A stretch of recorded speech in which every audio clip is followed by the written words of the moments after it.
All right, Franco Harris. Franco, the morning that these allegations came down, the grand jury report, what was your first thought when all of that happened? Well, first of all, I was kind of stunned, just like everybody else, and I wanted, more information. I was out in Vegas at the time, and so I try to read what I can read, and and and then when I got back home, and uh, so my thing was, hey, okay, what's going on? What's more information? And then I uh, got back home and saw that the board convened, and then the board did the bad decision, unnecessary decision, firing Joe Paterno and taking Graham Spaniard's resignation. So, Why do you say that that was a bad decision?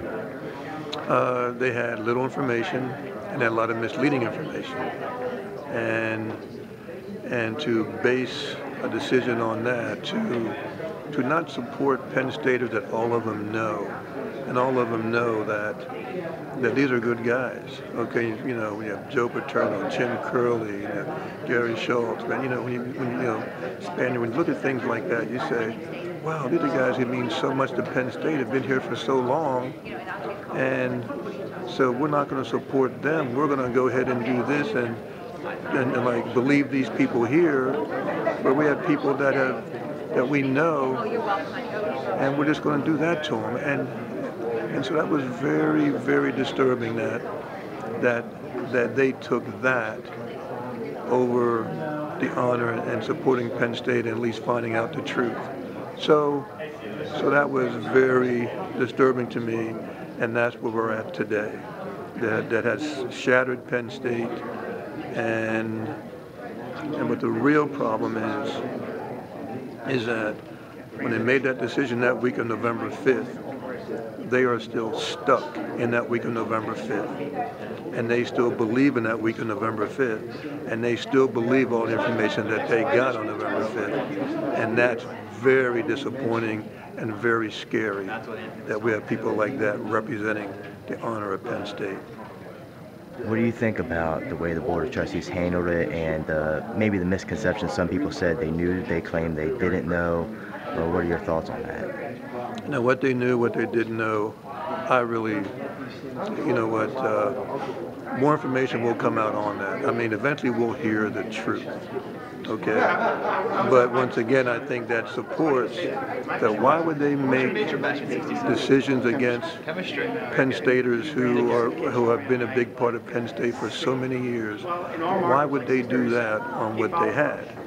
And really that's the contention. That's all this is about. Where was the process? And that process seems flawed. Now, they might think they had a good process, but a lot of, I think when the truth comes out, we'll find out that they really didn't. You came to town to show your support for Joe Paterno. How has that been going so far? I came to town to support Joe Paterno and like the other guys that did not have due process. And how could Penn Staters throw all Penn Staters under the bus and think that they did the right thing and also brag about it and feel good about it? We can't, we can't buy that. I mean, they're patting themselves on the backs here and thanking each other and doing all that sort of stuff. But we still have to, we're fighting the fight. We're here at the Board of Trustees meeting, obviously. What more do you want to hear from the board? Oh, you know what? We're not going to hear anything from the board at this meeting. We're going to have a meeting after this. We're going to have some real talk in the assembly room after this, and then we'll let people talk and discuss the issues that are now that we're faced with, and with this scandal and how people handle this. We need people who are going to serve Penn State to be people who put Penn State first and not their personal agenda and not to be self-serving. Just two more questions. You talked about how you don't like this being called the Penn State tragedy. Can you elaborate on that? Well, when Erickson went to do the town hall meetings, I read in the Pittsburgh paper, he said that we want to pass the word that this is an individual scandal, not a Penn State scandal. Well, in all three meetings, there were nothing but Penn Staters. Us Penn Staters know that. Who was he trying to sell? Trying to sell us? I mean, that didn't make any sense. To have a meeting to do that, he really needed to tell the rest of the country that this is not a Penn State scandal, that this is a Jerry Sandusky sex scandal. And sure, along the way, some things here, but hey, but it's a Jerry Sandusky sex scandal. So,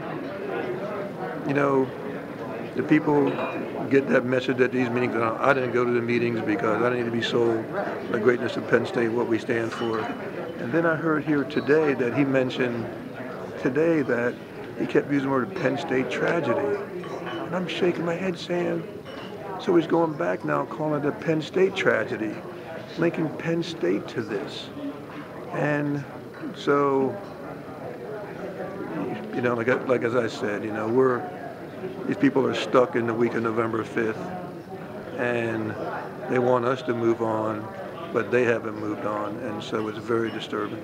Finally, Franco, what is your opinion of Jerry Sandusky? I do not have an opinion of Jerry Sandusky. I'm not the court of law. I'm not investigating. I haven't done anything of this stuff I read in the paper, and sure that, proved to be true. I mean, that's very disgusting. And you hate to think about all those, boys that believe in, believe in him and get, faith in him. What happened. And also I want to tell people that the Second Mile program was a great program, helped thousands and thousands of kids. And so he hurt a lot of people in a lot of different ways, and he hurt a great organization that was really helping a lot of kids in this area.